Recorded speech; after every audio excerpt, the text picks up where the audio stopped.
Good evening, folks. It's Diamond with the Oppenheimer Ranch Project, Magnetic Reversal News, Sacred Geography, and Shinrin-yoku, bringing you a grand solar minimum update Tuesday, December 27th, 8:30 p.m. Mountain Time, 2022. The models are in, and a triple atmospheric river is in the forecast for the Pacific Northwest and the West, and that's the big story. The first of three potential Cat 4 atmospheric rivers to hit Northern California is hitting now. Keep calm. It's boom time.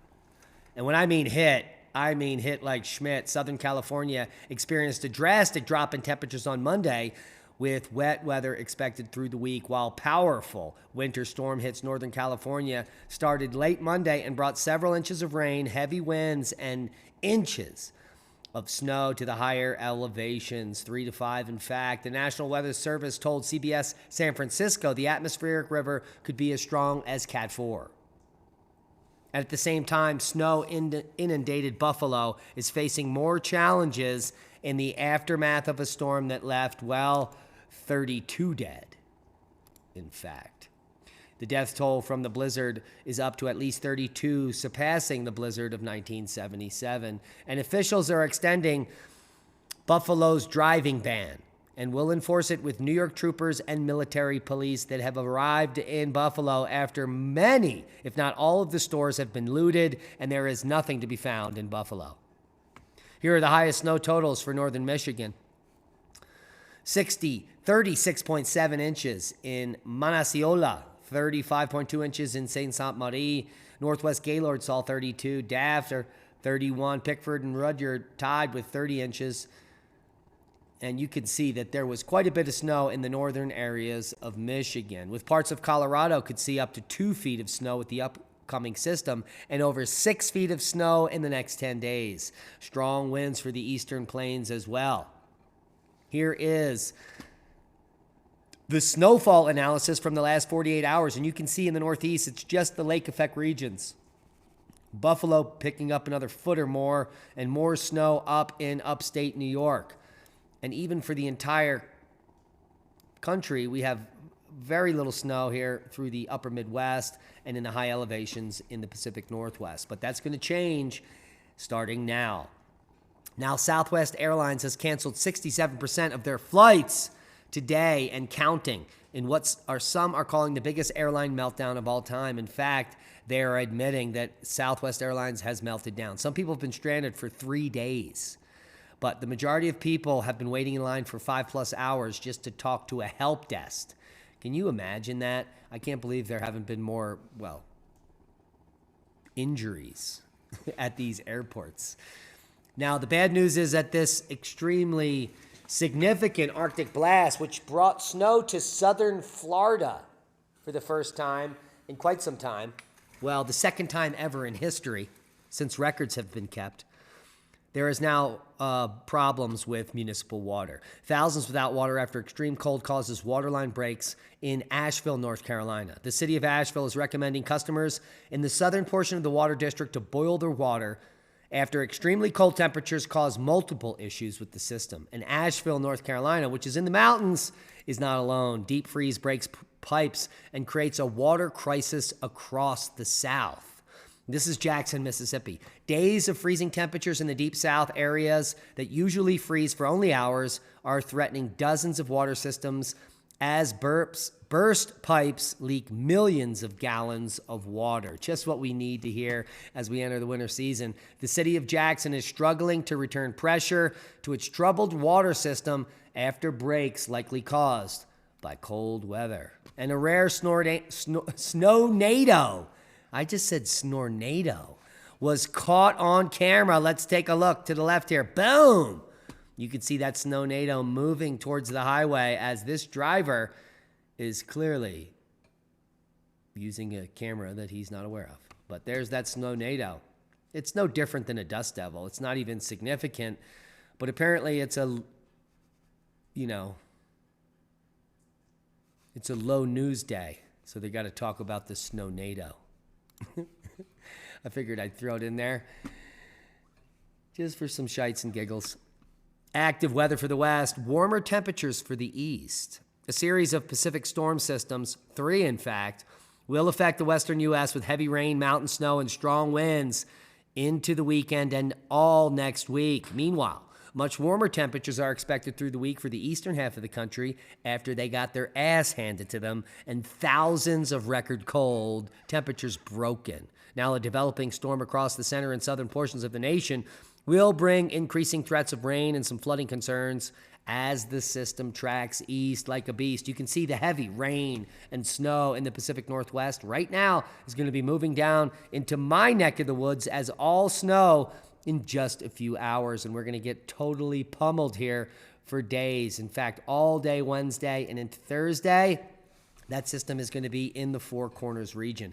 As the second atmospheric river begins to approach the west coast to pummel them, there it is. It's going to move back in here again Thursday into Friday, and that's going to drop back down in the Four Corners to bring us a Friday, Saturday, Sunday, 3-day punch of the global warming goodness here. Now, the new year here in the Pacific Northwest, specifically Northern California, is going to be pummeled on January 1st. Could see another 3 feet of snow in that single day. And there's that third atmospheric river coming in on January 3rd. So it's a 1, 2, 3 punch. And in the end game, here it is. Take a look.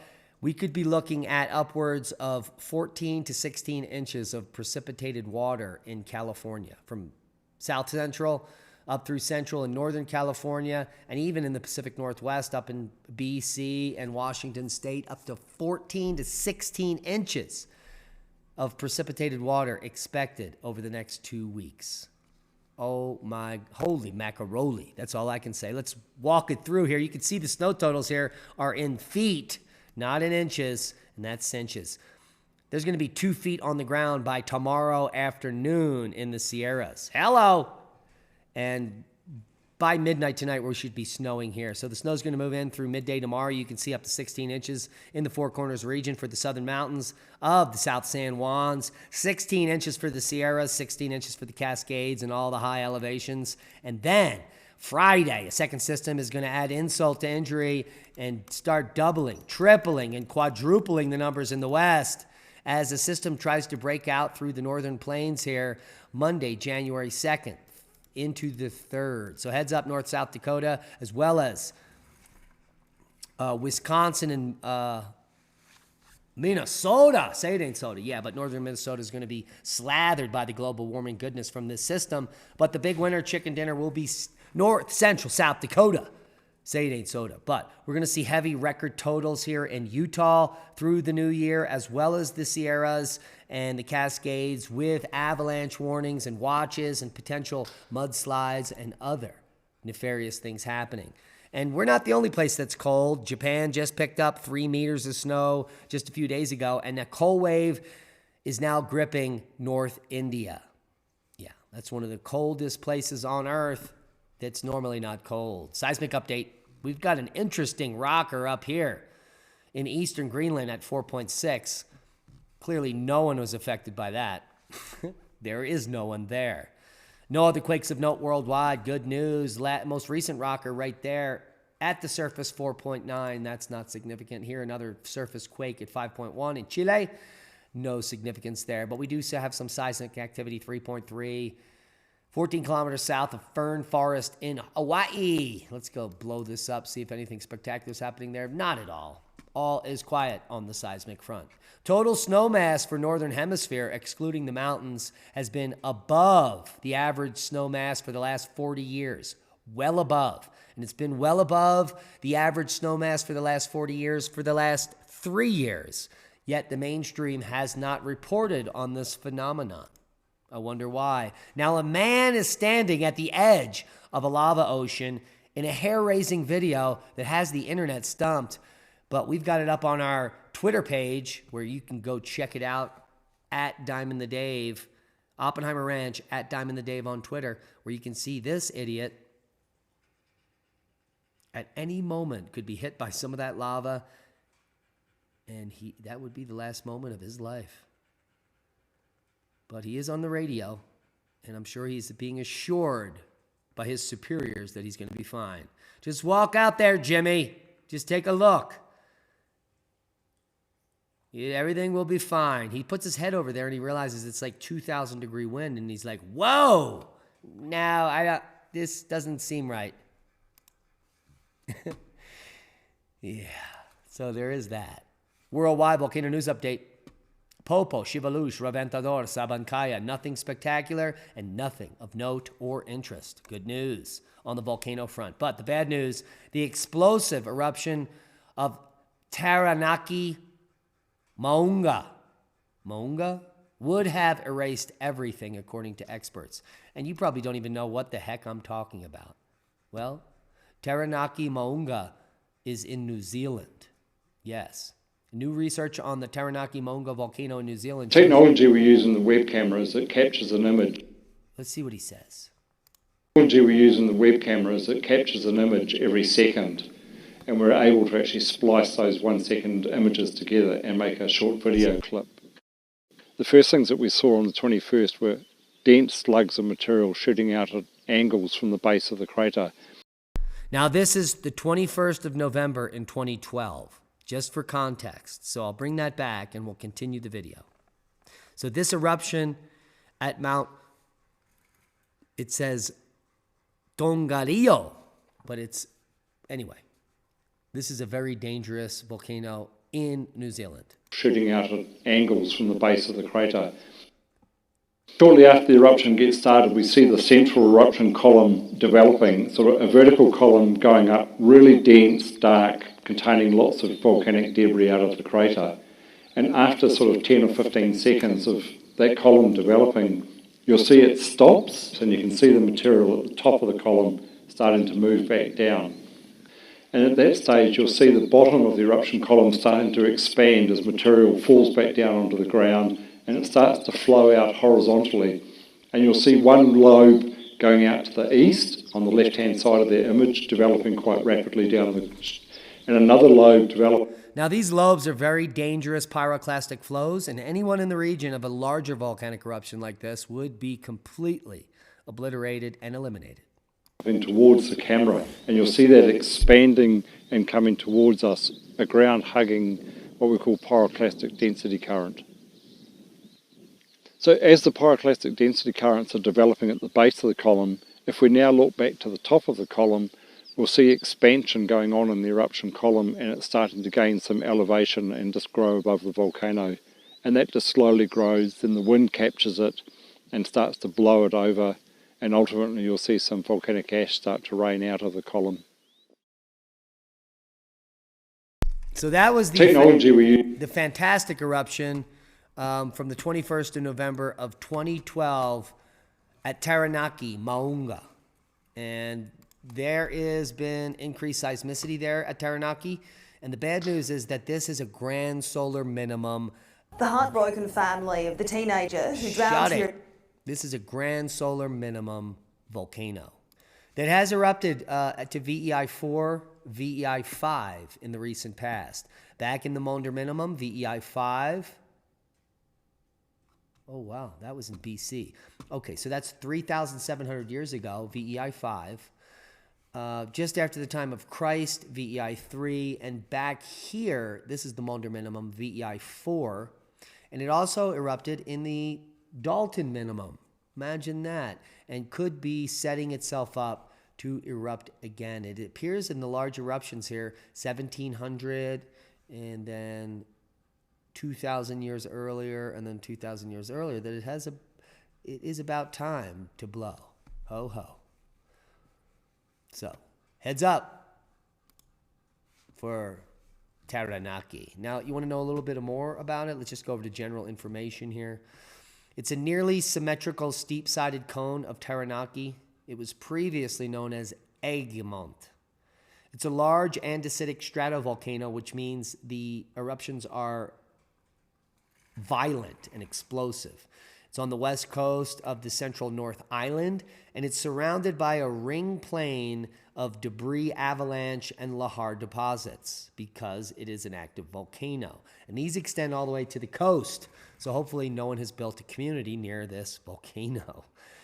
Taranaki is the youngest and southeastmost of a group of 3 volcanoes, beginning with the Pleistocene Kyoki Range, and several other peaks are there that are active. So this has got a well-developed cone, which means it hasn't blown its top off for quite some time, which means it is due. Who knew? Now you do. Space weather news update. We had a few small M flares, nothing Earth-facing, nothing significant, but we are now in another flare that is high sea range and moving upwards. Could be approaching a long-duration M flare. We'll have to just take a minute and see what happens. But we have some active regions facing Earth, specifically active region 3176 that has very complex magnetism that could be flaring for several days as it faces Earth for the next 5 days. So we're going to keep a close eye on that active region as solar activity since the M2 flare early on Tuesday has continued at moderate levels with a pair of M1 solar flares. The first was an M1.1 at 8:16 UTC at around 3176. Now, there is a remnant threat for other additional M flares as this spot turns towards Earth, so we're going to keep a close eye on that for you. Overall, we've had low-level geomagnetic instability, nothing significant in the way of geomagnetic storms, and now aurora is at low levels. So all is quiet on the sun. We do have an elevated activity from a new sunspot turning into the limb. We could see some elevated activity from coronal hole number 19, but there's nothing significant, nothing imminent in the 3-day geomagnetic forecast. All is quiet on the Solar Max sun. And let's take a look at OLO neutron monitor. At Solar Max, you see a precipitous drop off in cosmic rays, and finally we did here, right there. Just 2 days ago, there's a precipitous drop-off in the cosmic ray count, which means we are approaching solar max, but the sun isn't flaring. But the solar rays have dropped. Now, the cosmic rays.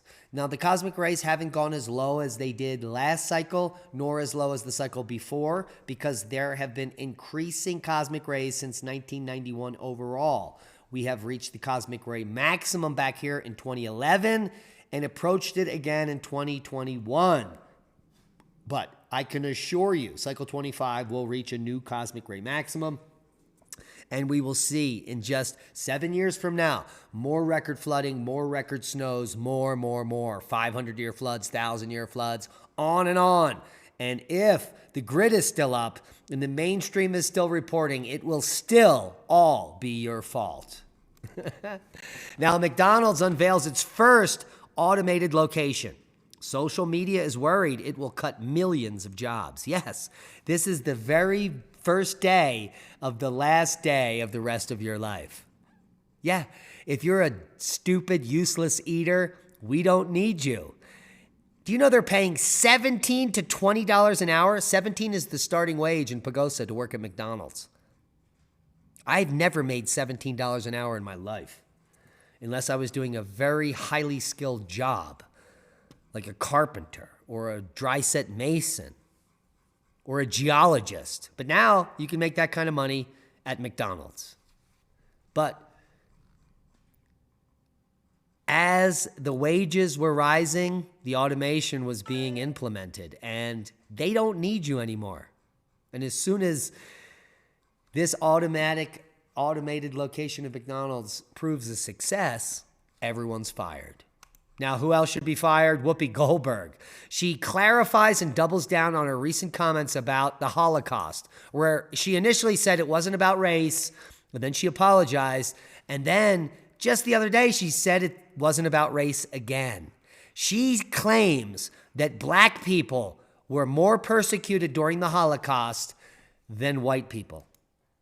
And so I just went into the historical documentation of the concentration camps and people getting on the trains to look for all the African Americans or Africans in general that were being murdered at the concentration camps. And I couldn't identify a single person of color in any single one of the historical photographs of any of the concentration camp trains or concentration camps themselves. These people are all very white and very starving. And Whoopi Goldberg is very stupid and very lazy because within 5 minutes, she could be very informed. And that is a boon to knowledge. The mainstream media doesn't hire people that have critical thinking or are actually there to report on information to give you the facts. They want lazy, fat, stupid people that they can give lines to that read a script, and then when they actually use their own knowledge and conjecture, they look like absolute idiots. That's why you watch the Oppenheimer Ranch Project. And that is a boom to knowledge. Subscribe to the channel if you haven't. Share this with like-minded people. Throw out everything you have that Whoopi Goldberg ever created or made. And we'll see you soon on another boom. Become a Patreon. Support the work we do. We love you. Happy New Year.